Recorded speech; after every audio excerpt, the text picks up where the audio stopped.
Hello and welcome to Mind Shifters Radio. I'm Tim Hayes. I'm your host for the first hour. And today is Tuesday, March 25th, 2025. As always, we're grateful to everyone who's joining us here today, whether you're listening live or through the archives, as we spend another couple of hours teaching and supporting people in using some of the most powerful, effective, efficient, and accessible tools I've ever encountered. These tools are available absolutely free through the tireless efforts of Dr. Michael and Jeanie Ryce on the website at whyagain.org.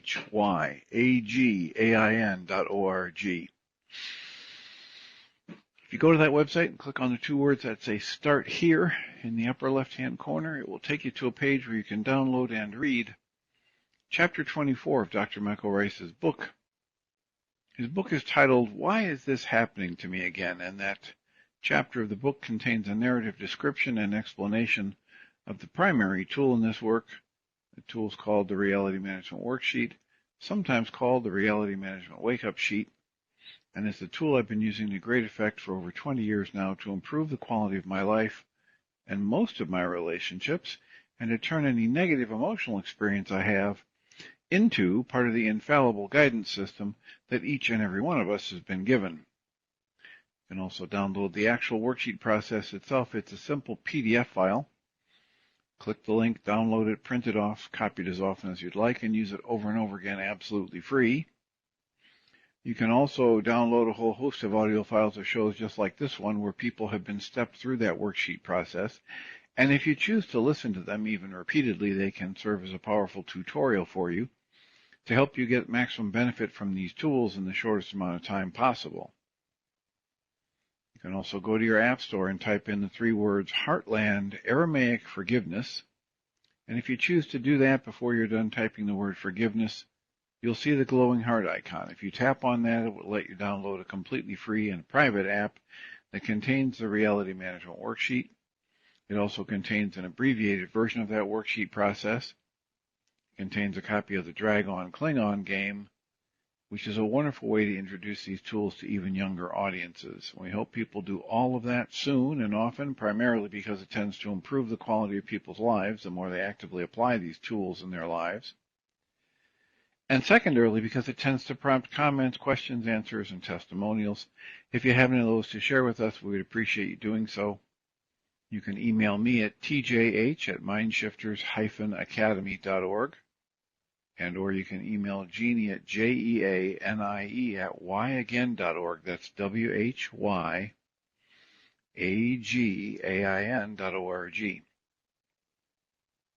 And if we get a question or a comment from you, we'll address it on the internet show, and then as time allows, send you a notification about what day and time that occurred so you can listen back to the archive for your feedback or input.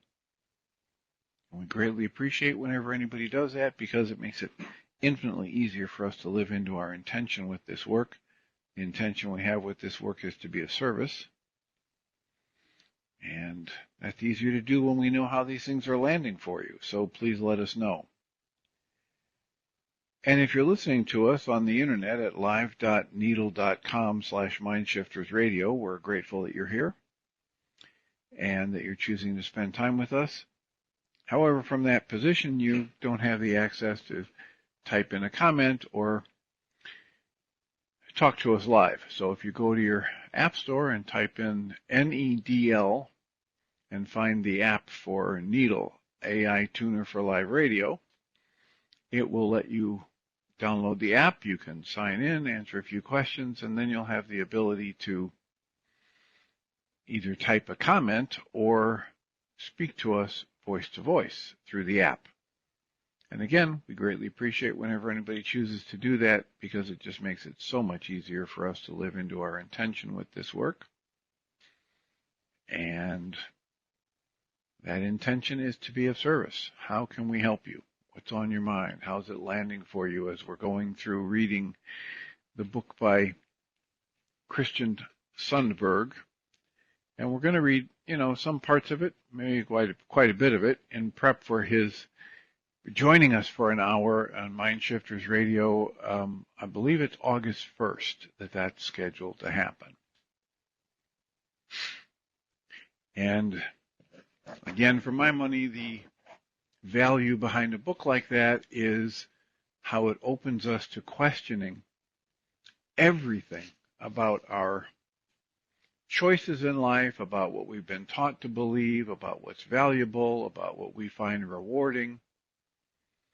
And the more you are living in the question for any of those issues, the better your experience of life will be. At least that's been my experience. Living in the question is highly preferable to trying to live by dogma or belief. And that's what we're inviting everyone to step into, that practice. And if you have comments or questions for us about how that's helping you or challenging to you, we'd be happy to hear it and delve into those questions with you. Not that we have the answers, but in the process of discussing, playing with, keeping the questions live and living in that questioning state, this is how we grow. This is how we learn. And we'd be honored to have you growing and learning with us on this adventure.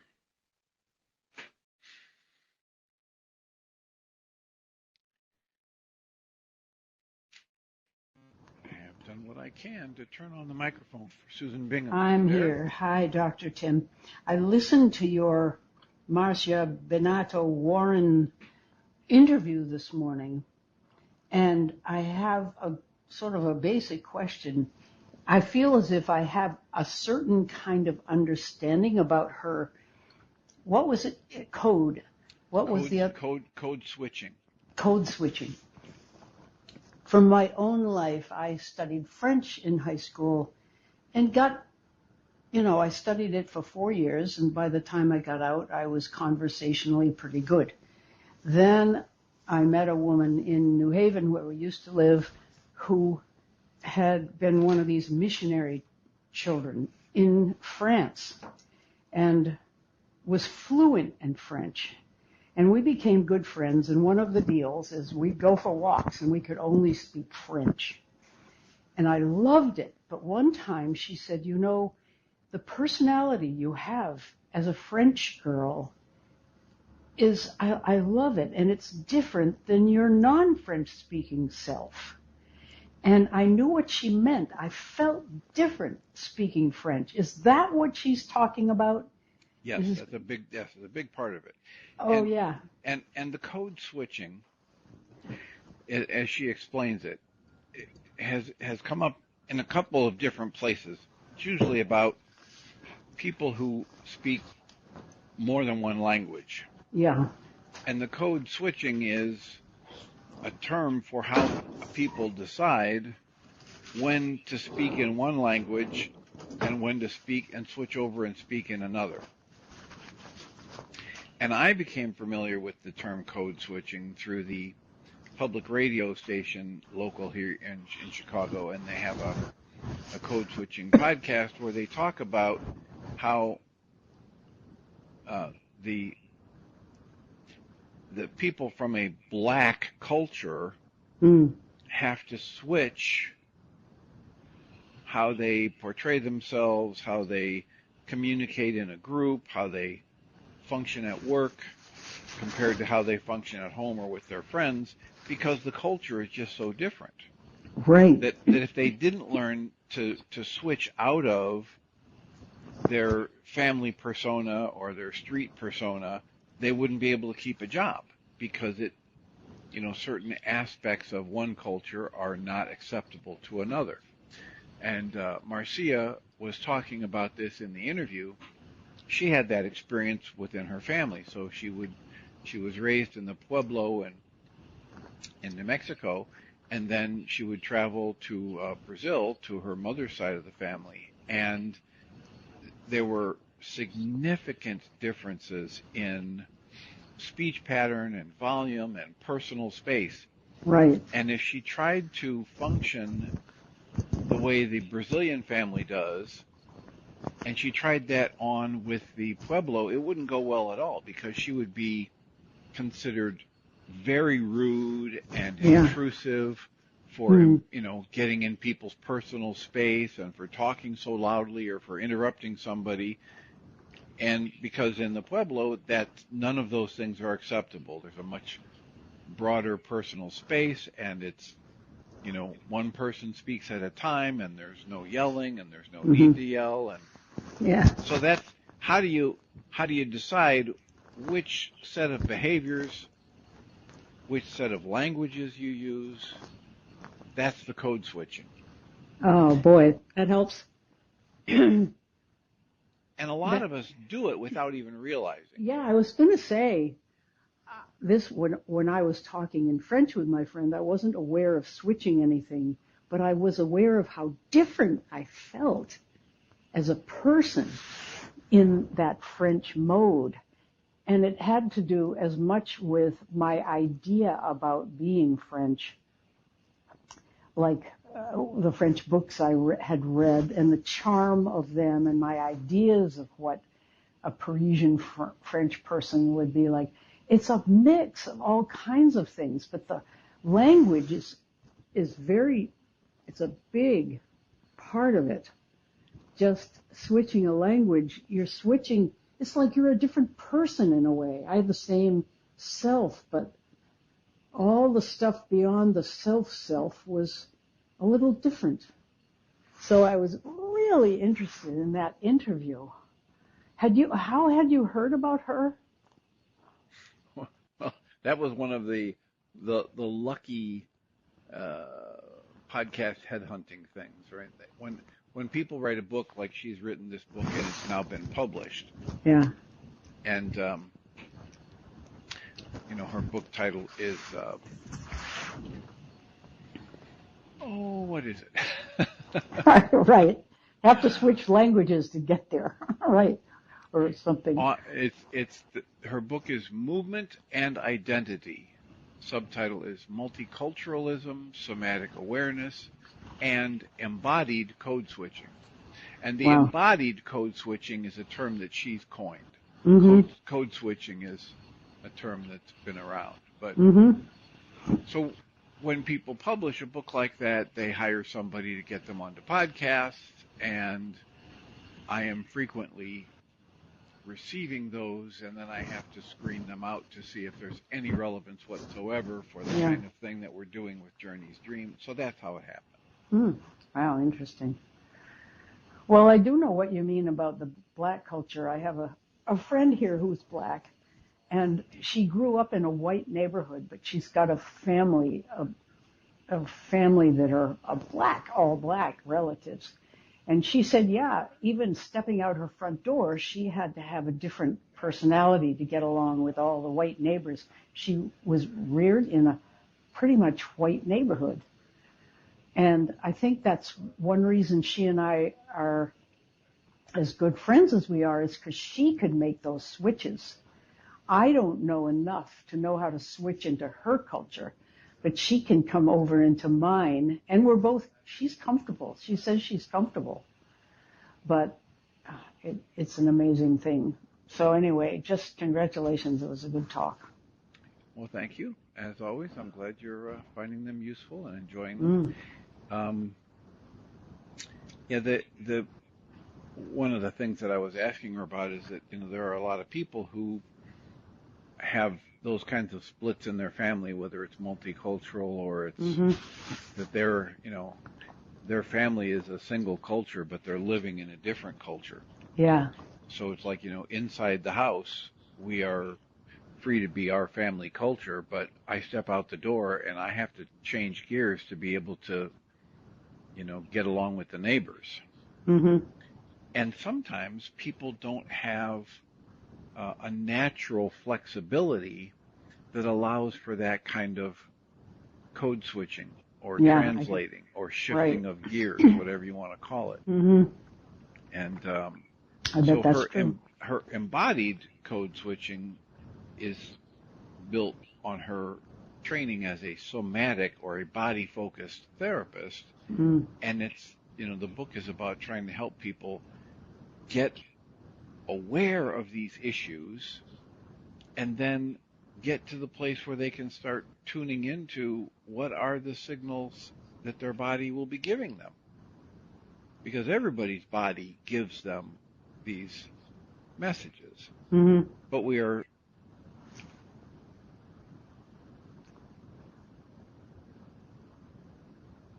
You still there? yeah. Yeah. Oh, Somebody good. was trying to call my phone, and apparently the do not disturb function wasn't Oh. engaged. So hold on. Just a minute. I'll Yeah. try and make sure that I'm in a do not disturb mode.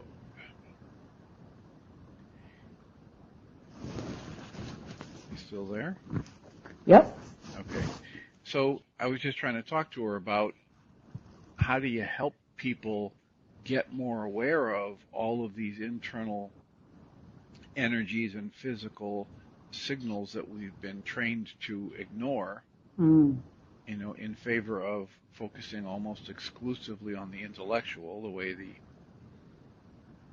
way of mastery says, your intellect is just a garbage can shoved full of trivialities. It's not your soul, it's not your mind, it's like Michael Ryce calls it the 9-bit mind. And it's not your higher wisdom. Mm. And yet, if we aren't aware, then we just buy into what the culture teaches us, and we ignore the internal subtle signals, and we don't rest when we should rest, and we don't, laugh when we should laugh, and we don't use the restroom when it's most comfortable. We hold it in and stay in class and buckle down and work. And so there's all kinds of good body messages and wisdom that our bodies are providing for us on a regular basis, but most of the time in our culture, we are taught to just ignore it and override it. Mm. I'm thinking about the whole phenomenon. I just came back from my stint at the refugee center here, where all of the South Americans and Haitians were gathered into the main big room to be spoken to by an expert on how to handle ICE, if they should show up at your door, and all of the new things that are happening and what they can do for themselves. This is even though they're mostly French and Spanish speaking, Portuguese, some of them, all in that same room. And I'm wondering if that's what contributes to the there's an atmospheric intensity. I don't even have a word for it. That's happening in the room above and beyond information getting. And these people are all different levels of capacity for understanding the instructions they're getting. Some of them are trying to take notes.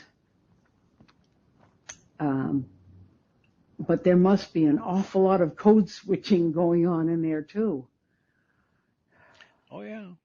And again, the code switching is just a term that was created to describe what naturally happens. Right. And if you're starting to describe what naturally happens and you make it conscious, then you give people who are in the middle of it more options.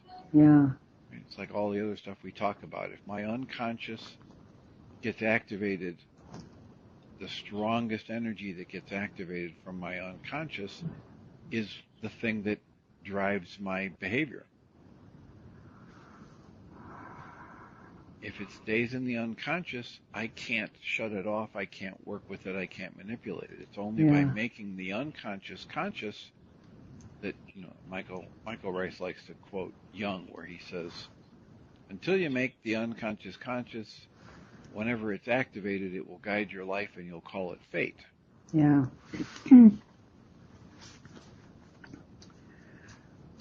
Okay, well, thanks. So the idea about code switching is just let's just get explicit about this. Let's help people understand what they're naturally doing, and let's help them have a set of guidelines for making the most efficient use of this natural process of switching gears. And So I'm glad you liked it. Thank you for Yeah. that. Mm. And Glad as you did always, it. thanks for the comments and questions. I was just uploading the Carol Look interview, which will hopefully get published 2 weeks from today. And she's the founding EFT master for a lot of years now. She's been using EFT as the primary tool in her therapy and coaching practice. So. Yeah, you mentioned her most recently. I don't remember you mentioning this person, Marcia. Yeah, Marcia was done, just before the Carol Look interview. Okay. And of course, with all the oral surgery stuff and all of the other activities I do, sometimes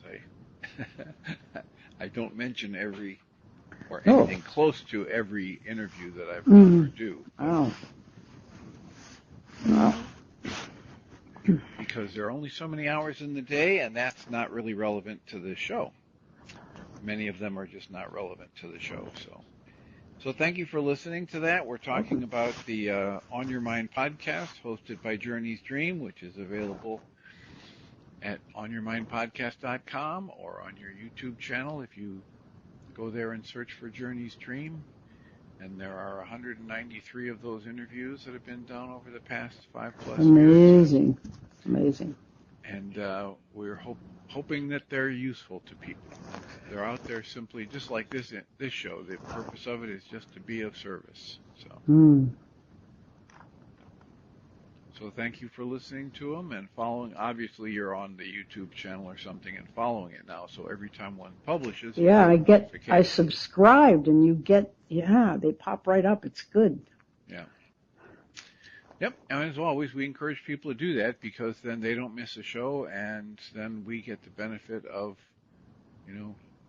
fulfilling our mandate, which is to just get more eyes and ears thinking about these critical issues from a healthier, we hope, a healthier, more flexible perspective.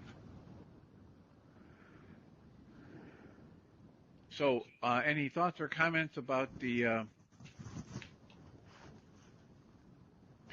Walk in the Physical book that we've been reading? Well, it's a wonderful, I think I said this yesterday, a wonderful parallel to the book I'm so enthralled with at the moment of the Practice of the Presence of God by Brother Lawrence, because Brother Lawrence talks about God, and I think Christian Sundberg doesn't talk about God, but he's certainly in those realms, and I've been curious about why he doesn't talk. Maybe he does talk about God, and I've just missed it. Well, he did mention God, and he might have used the word God more often than I did. I might have translated it because at one point he said, "The great I am."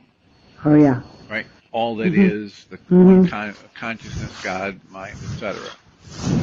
And then as I went reading that, my preference is to not use the word God so much because it's so loaded for so many people. Oh, it is. And what do you mean when you say God, etc.? So I use other phrases like the great I am, or all that is, or light, or life, or the energy of creation, etc.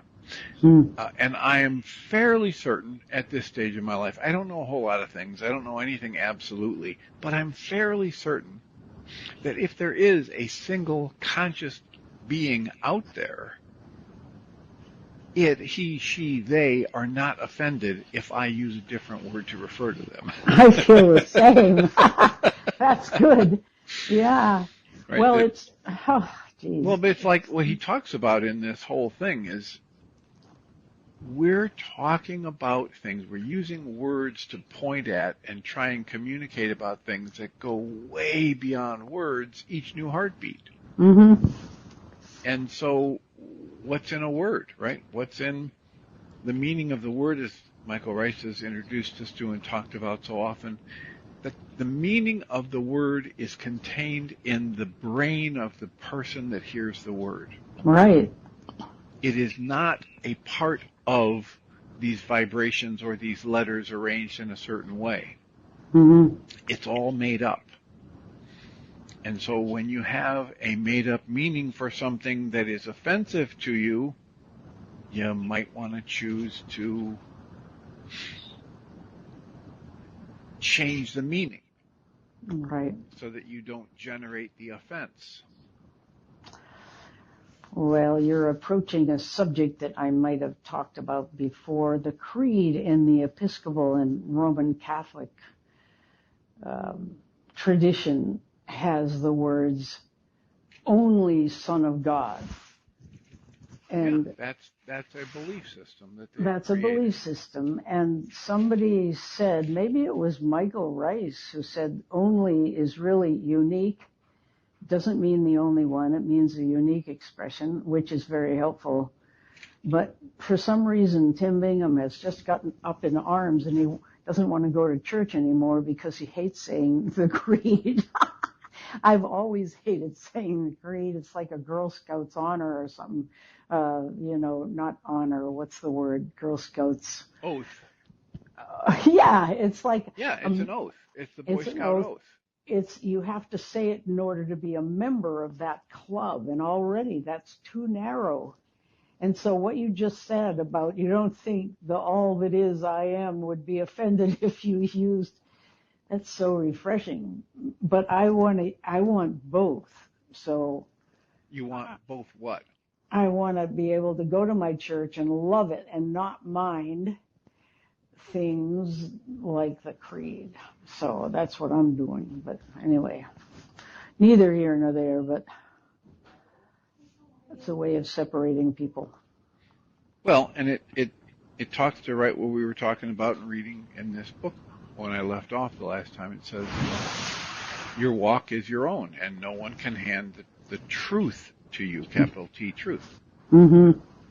And so then he says in the next paragraph, as you read or hear the words of this book, I encourage you to try to evaluate, not just with your thinking mind, but with your deeper being.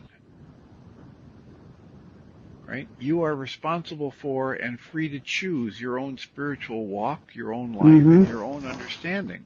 Yeah. So he says, you be the judge. If anything in this book is not helpful, please disregard it.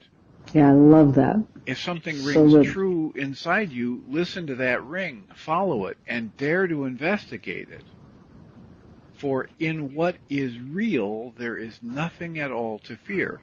And then that led me to, think about the Course in Miracles, and that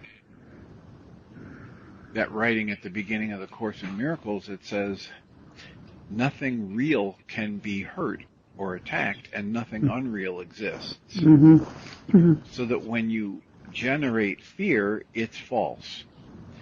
And that's exactly what Christian Sundberg is saying here. For in what is true, what is actually true, capital T, truth and real, there is nothing at all to fear. And even though Michael Ryce bounces back and forth with this from time to time in his actual practice of talking compared to his literal content speech, he will say, hey, how many times does Yeshua say, fear not, fear not, fear not? So Michael gets it, that in the actual message from the teachings of Yeshua and other great spiritual teachers, they tell you that the fear is false and it's self-created, self-produced nonsense. And yet at the same time, because of his other limitations as a person, we all have them, we all have these pre-programmed things, Michael gets into speech which is driven by fear.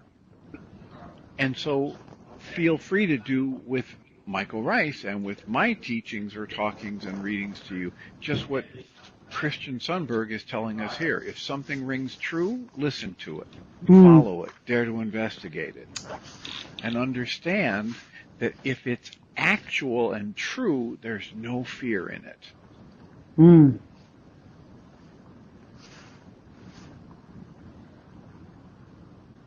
So there we go. Thank you, Dr. Tim. We're going to let you go on mute and listen in. Okay. Yeah. Thanks. All right. Blessings.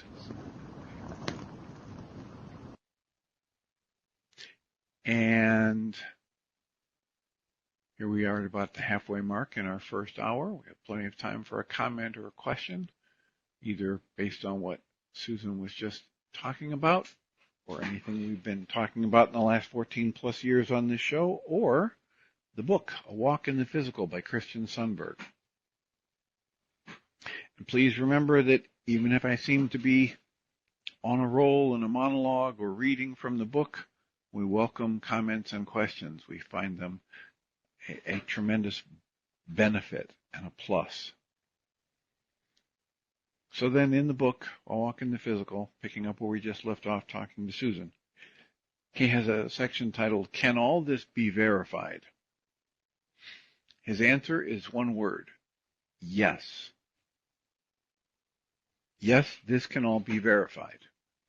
You do not need to take my word for it, or Christian's word for it, or for anything in this book. In fact, you're encouraged to question everything in this book.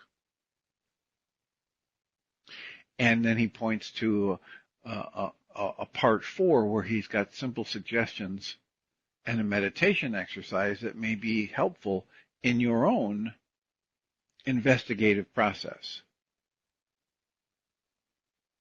And then he has a quote from Eckhart Tolle here. The quote from Eckhart Tolle is, quote, a true spiritual teacher does not have anything to teach in the conventional sense of the word, does not have anything to give or add to you, such as new information, beliefs, or rules of conduct. The only function of such a true spiritual teacher is to help you remove that which separates you from the truth of who you already are and what you already know in the depth of your being. The true spiritual teacher is there to uncover and reveal to you that dimension of the inner depth that is also peace. Close quotes.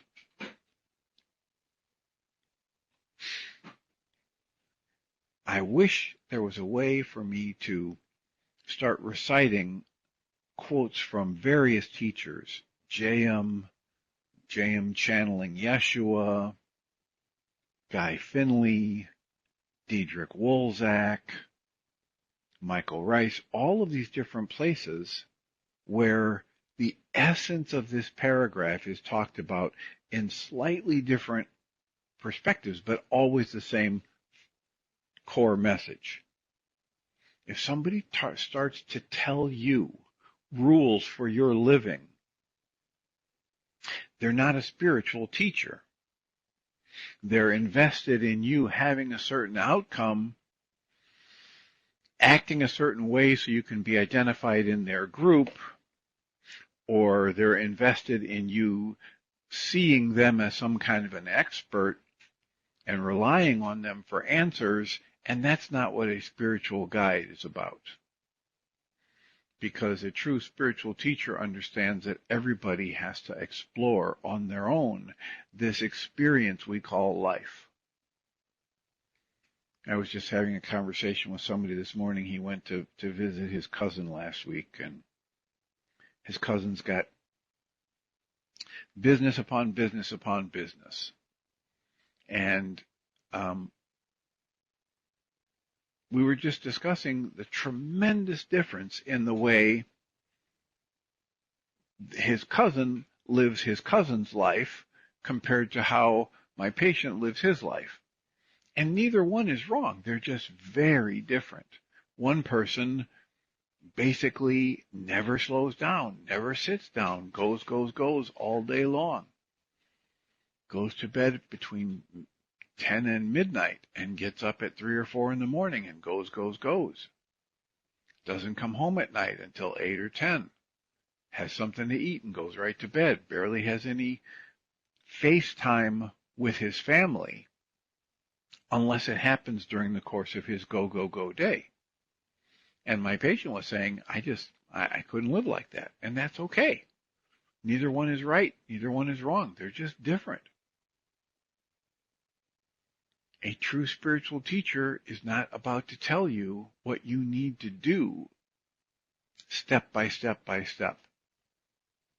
A true spiritual teacher, as this quote from Eckhart Tolle says, will be there to try and help you learn how to remove whatever's inside of you that doesn't allow you to get direct, ready access to what's already in there, in the depth of your being. This stuff we call love, this stuff we call peace, this stuff we call compassion and contentment. You might think about the 8 C's from the internal family systems work with Dick Schwartz, where there are 8 words that begin with the letter C, and they are what he talks about as indications that you're coming from, thinking or speaking or acting from your true self, your core self, capital S self. And those 8 words are calmness, curiosity, clarity, compassion, confidence, courage, creativity, and connectedness. So one way to think about it from the Eckhart Tolle quote we just read is that a spiritual teacher is somebody who's there to help you figure out how you can remove everything that's unlike those 8 words from your internal experience.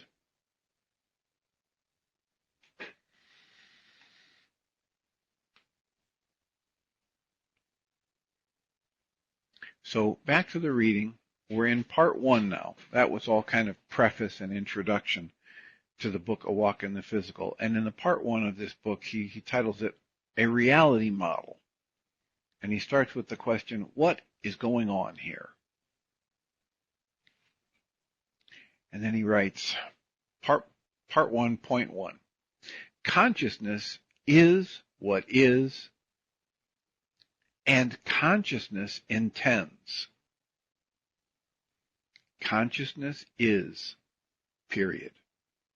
Consciousness, also called awareness or spirit or life itself,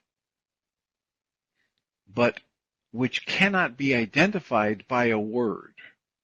So we call it these things just like you call your mom, mom, or your dad, dad, or your son, son, but that word is not the person. And all of your life experience and ideas about that person are not the same as that person. That person is infinitely more than anything you could say about them. That's what he's saying here about the word consciousness. We call it these things, and yet it can't be identified by what we call it. It is this process of the living beingness through which all experience occurs. Every time you experience something, it's your consciousness that's experiencing it. So I'm pretty sure this comes from the Way of Mastery, where it's talking about the same concept. And it says, look, did you experience your work today, your life today? And, oh, yeah, I went there and I did that. Okay, but did you actually experience it? And they give the example of most of us have had a time where we decided on a weekend we have to run a bunch of errands, and we leave our friends or family at home, and we go out and run these errands. And before we leave, we tell them, hey, you know what? After this and this and this errand, I'll be over here by this ice cream shop. I may stop in and get an ice cream cone, and then I'll run this errand over here, and then I'll eventually be home. So you have that day, and you do all those things, and you show up back at home, and your friend or your family member says, how was your trip? Did you get everything done? Did you have ice cream? Oh, yeah, I did. Okay, what did you have? And you have to stop and try and remember, what was the stop at the ice cream shop? What did I get my favorite flavor, or did I try something new? And if you have to stop and think about it, it's a valid question in that moment. When it was happening, were you actually focusing on the ice cream and paying attention to that? Or were you going over the checklist of what you had done already and what still needed to be done, or new items that you might have added to your to-do list, and you were so distracted that you barely experienced eating the ice cream? So everything that you experience in your life is the result of your consciousness. Many things happen in your life right in front of you, and your perception blocks that out, and you do not experience it.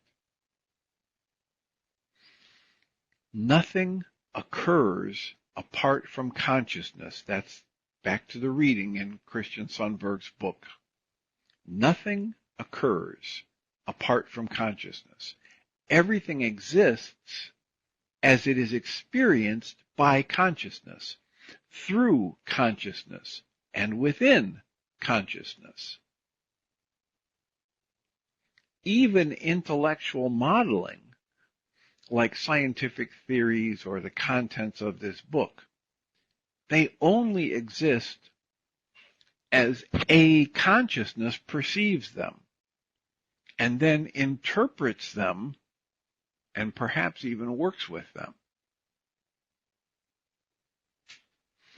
So the value of anything is created inside the consciousness that experiences that thing.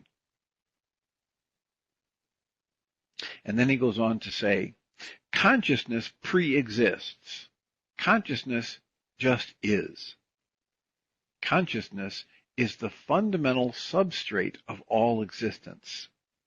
It does not have a cause, a beginning, or an end. Consciousness is the fundamental substance, in quotes, substance, close quotes, that exists. And the primary, quote, action, close quotes, that takes place is intent. Consciousness, you might say the word, moves in some way, and that movement causes occurrence within itself.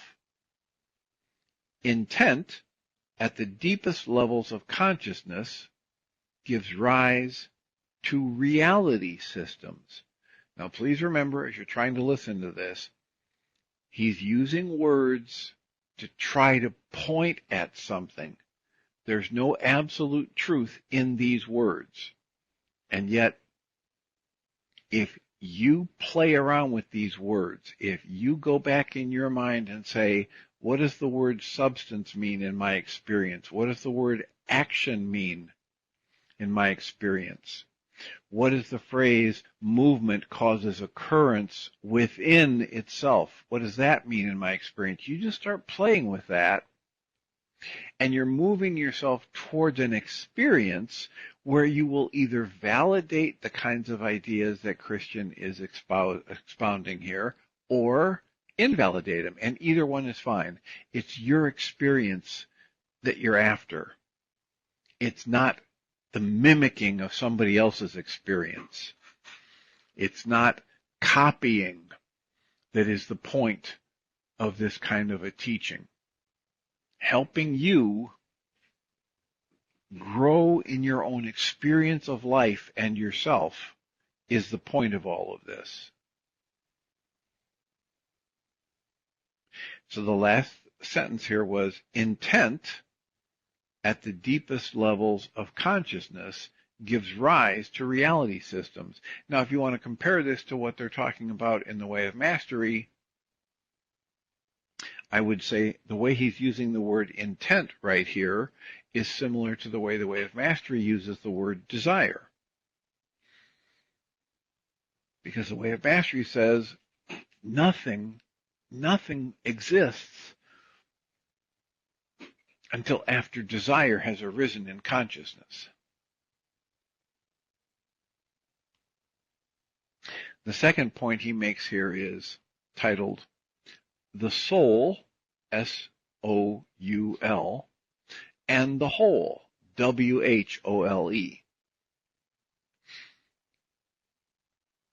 Christian writes, Source, capital S source, comma, also called God, is sentient, purposeful, and unfathomably wise and loving.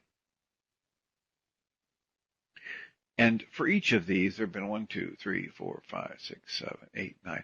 There's like 9 or 10 references already to some of those 160 short paragraphs or short essays. So as you're reading this book, if you get this book, you can stop and jump to say, well, he just said source, which is also called God, is sentient, purposeful, and unfathomably wise and loving. Well, then you can jump to the 37th essay, which is titled The Ineffable Nature of God. And just to give you a taste of this, here's a 1, 2, 3, 4, 5 paragraph little essay that says the wonder of, quote, that which is, close quotes, the wonder of God, the wonder of all that is, the wonder of life, is far beyond any description. The creative power of spirit is far beyond your imagining. The beauty of creation is vastly beyond that which can be quantified, measured in any way. The love of God is more beautiful and desirable and perfect than anything we have ever articulated in any form in this entire universe. So how do you jump,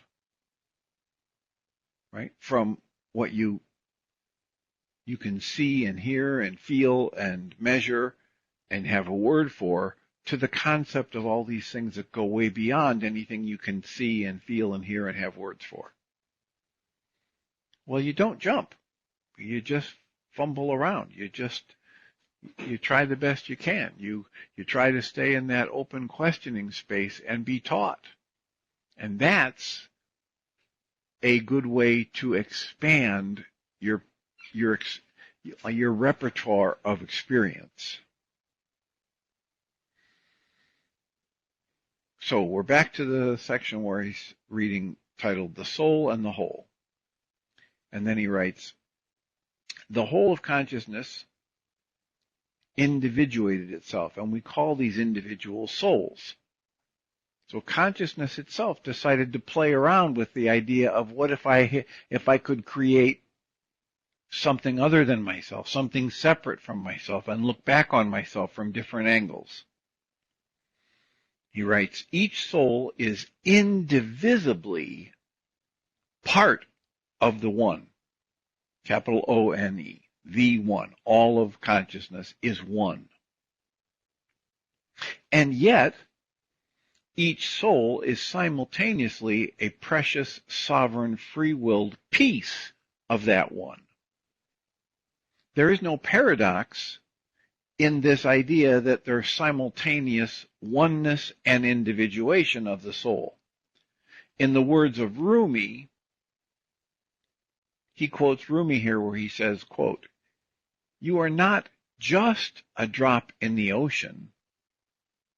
You are the mighty ocean in the drop, close quotes.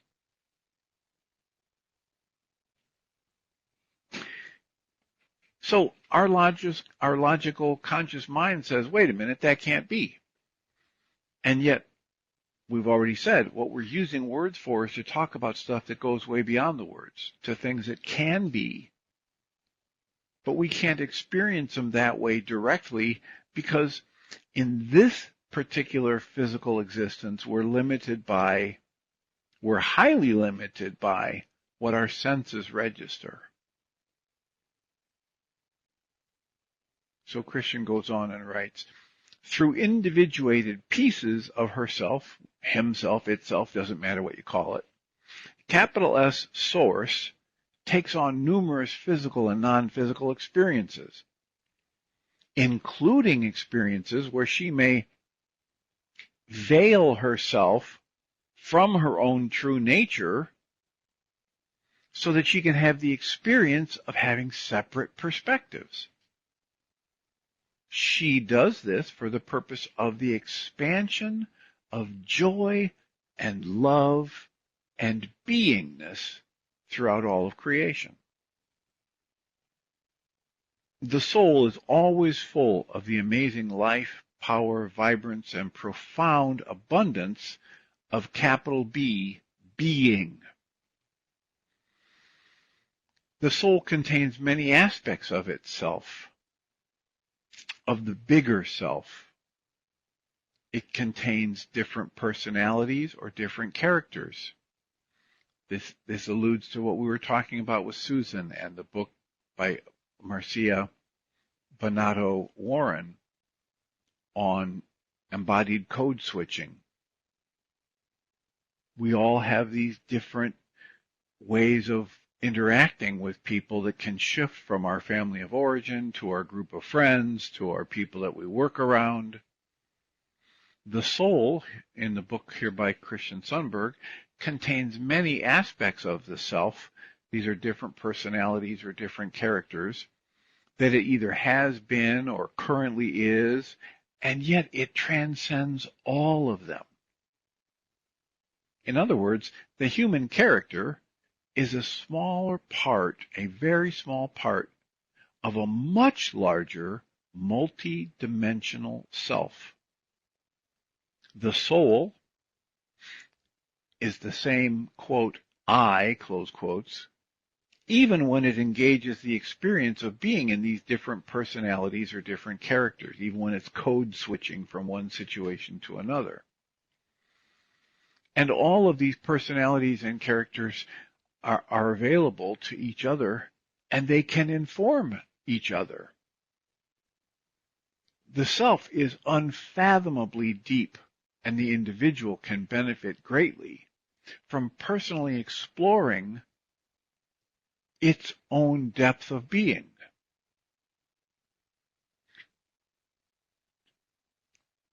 The thing that gives rise to a planet in an ocean is bigger than the planet and the ocean. The source for our solar system transcends itself.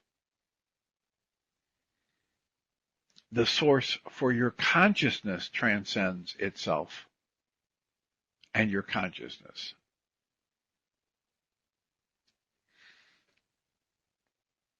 Something is pulling me to talk about people like Marcia Bonato Warren, who, because she's actively working at being conscious and being aware of and practicing all of these different aspects of herself, the qualities and characteristics that are valued by the Pueblo, and the qualities and characteristics that are valued by the Brazilian family, and the qualities and characteristics that are valued by her Italian family.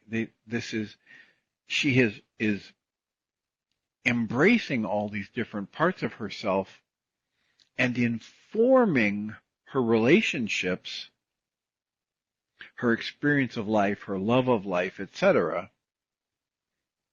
by embracing it all,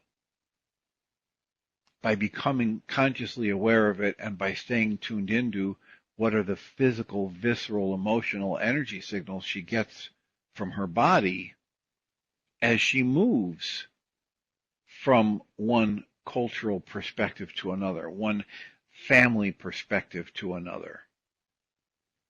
And this is what she's coined the term now of embodied code switching, being very, very tuned in to what messages her body has for her as she moves from one physical, cultural, family situation to another.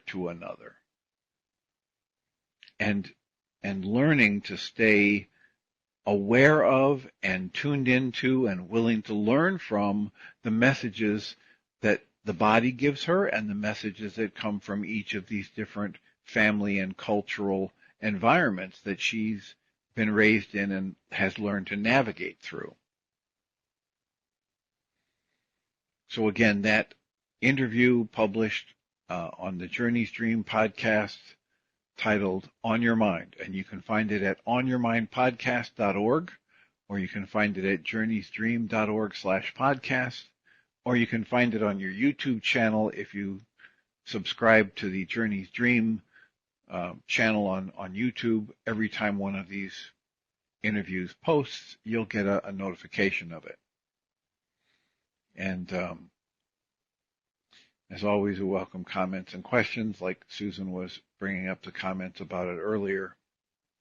And if you're one of those people, or you know somebody who has a multicultural family background, that might be a useful interview for you. And her book, which is,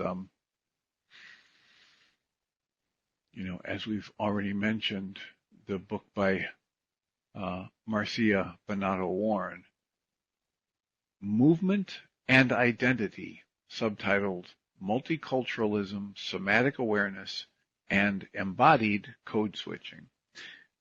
That's just been published. So perhaps that will be of use, and perhaps there are some comments or questions you have about reading from A Walk in the Physical by Christian Sundberg. If you do, please write them down and bring them with you tomorrow, as we will have another hour together tomorrow. We're near the end of this hour. The last paragraph I'll read here from his book is as follows. From unfathomable wisdom and love, capital S Source has established divine, quote, laws, close quotes, for how all of manifest creation actualizes itself. These laws form the foundation of all reality systems, and all activity takes place in accordance with them. The physical laws of our own universe are but a tiny little subset of the larger divine law that governs how all things operate. And I would be quick to point out, as Michael Ryce would in this, when he talks about his laws of living class, people frequently tell him, hey, that's great. Can you give me the list of the laws of living? As though they're some ordinance passed by your local state. And Michael says, no, they're not written out that way. It's the fundamental way life unfolds, and it's to be explored experientially.